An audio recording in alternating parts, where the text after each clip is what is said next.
Ah, karibu sana. Hili ndio eneo langu, hekalu ndio hili hapa, shanaelewa. Twende. Na hii ndio nyumba yangu, usiogope. Wewe jiachie, yaani hapo umefika sehemu salama. Unajua nyinyi wanawake, watu wenye maisha hamwajui.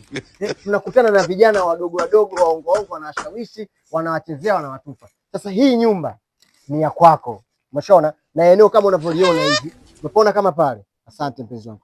Pale nataka iwe parking ya magari haya, moja langu, moja lako. Hizo ni surprise. Alafu sehemu hii hapa hii nataka nitenge beacon ya garden. Nataka niweke garden pale, yaani mtu akiingia kama kaingia kwenye utalii. Alafu hapa sehemu ya nyuma nataka niweke swimming kwa ajili ya kuogelea. Mama, na asante sana. Jiachie. Sisi ni watu wachache sana katika mahusiano ambao